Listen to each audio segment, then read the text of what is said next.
আমরা মেয়েরা নিজে না সাজলেও বা নিজে না সাজতে পছন্দ করলেও ঘর সাজাতে কিন্তু সবাই কম বেশি পছন্দ করি। আর বেশ অনেক দিন ধরে ভাবছিলাম রুমের পর্দাগুলো একটু পরিবর্তন করা উচিত। একরকম দেখতে দেখতে ভালোও লাগছে না। আর এই তো নিজের মনের ভালো লাগার জন্য আসলে মাঝে মাঝে ঘরটার ডেকোরেশন পর্দা চেঞ্জ করা আমার কাছে মনে হয় একটু হলেও দরকার। তবে পর্দার যে দাম, মাত্র 4 পিস পর্দার দাম যে এত পড়বে এটা তো কখনো চিন্তাও করি নাই। তো অবশ্যই সব কিছু বলছি, কত নিয়েছি, কোথা থেকে নিয়েছি সব কিছুই বলবো। তার আগে চলুন আজকের ভিডিওটা কে কোথা থেকে দেখছেন কমেন্ট করে জানান। আসসালামু আলাইকুম, hello everyone, welcome back to my page live blog with Afsana থেকে। আমি আফসানা চলে আসলাম আপনাদের সাথে নতুন আরেকটা ব্লগ শেয়ার করার জন্য। খুব কাছ থেকে আপনাদেরকে দেখাচ্ছি কোন পর্দাটা আমি নিয়েছি এবং কোয়ালিটিটা কেমন। এখন নকলের ভিড়ে আসল খুঁজে পাওয়াটা অনেক কঠিন। একই রকম কালার, একই রকম ডিজাইন দেখতে মনে হলেও দামের কিন্তু হেরফের অনেক আছে। তো এই তো রান্না শুরু করছিলাম। আজকে ভাবলাম একটু রান্না করে নিয়ে তারপর আপনাদেরকে একটু ঘরের কাজ করব আর আপনাদেরকে সাথে নিয়েই ঘরে কাজ করব। অনেক দিন ধরে ব্লগ দিতে পারছিলাম না, একটু অসুস্থ ছিলাম। আর আমি তো ভাই নিজের কাজ নিজে না করলে একেবারে শান্তি পাই না। যতই আমার হেল্প করার মানুষ থাকুক না কেন, আমার মেয়ে, আমার ছেলে, আমার হাজব্যান্ড সবাই আসলে আমাকে কাজে হেল্প করে। আর কাজের যে মেয়েটা আছে ও তো হেল্প করে, কিন্তু ওই যে আমার একটু অভ্যাস খারাপ, কারণ আমি যতক্ষণ নিজের কাজ নিজে না করতে পারি আমার কেন জানি শান্তি হয় না।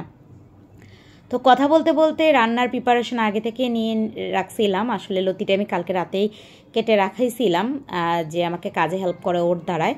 আর এখন সকাল সকাল ভাবলাম রান্নাটা শুরু করে দিই।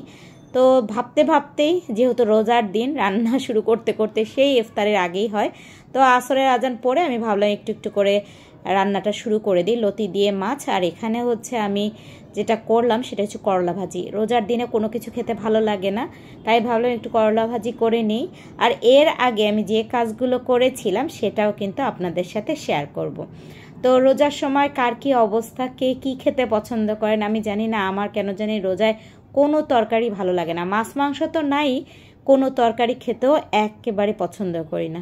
তো আপনাদের সাথে কথা বলতে বলতে আমার রান্নাও অলমোস্ট হয়ে গেছে। আর এখানে সকালবেলা আমি ঘুম থেকে উঠে একটু ঘরটা গুছিয়ে নিয়েছিলাম। বেশ অনেক দিন ধরে ভাবছিলাম যে ঘরের পর্দাগুলো চেঞ্জ করতে হবে। আসলে ঘরের লুক চেঞ্জ করতে চাইলে আপনার সবার প্রথমে কিন্তু পর্দাতেই ফোকাস করতে হবে। আপনি যখন চিন্তা করবেন যে আপনি একটু ঘরটাকে নতুন করে সাজাবেন, তখন পর্দাটা চেঞ্জ করলে অনেকখানি কাজ আপনার সোজা হয়ে যাবে। কারণ আপনি চাইলেও কিন্তু যখন তখন যে জিনিসগুলো আছে, যেমন আসবাবপত্রগুলো, যেমন সোফা বা ডিভান, এগুলো কিন্তু চাইলেও চেঞ্জ করাটা সবসময় পসিবল হবে না। কারণ এটা হচ্ছে, আমরা যেহেতু মধ্যবিত্ত, আমাদের কিছু করতে গেলে অনেক ভেবেচিন্তে কিনতে হয়, ভেবেচিন্তে কিনে তারপরে ইউজ করতে হয়। চাইলেই কিন্তু যখন তখন পরিবর্তন করা যায় না। তো এই তো অনেক দিন ধরে ভাবছিলাম ঘরটার লুকটা চেঞ্জ করবো। আর সামনে যেহেতু ঈদ, আর একটু ঈদের সময় নতুন নতুন জিনিস দেখতেও ভালো লাগে, আর ঘরের লুক চেঞ্জ করার জন্য এটার থেকে বেস্ট আর কিছু হয় না। তো আমি এবার সি গ্রিন কালারের একটা পর্দা, এগুলো আমি বানিয়ে নিয়েছি। আমি এলিফ্যান্ট রোড থেকে পর্দা বানিয়েছিলাম। 1 পিস পর্দার প্রাইস পড়েছিল আমার 3500 টাকা।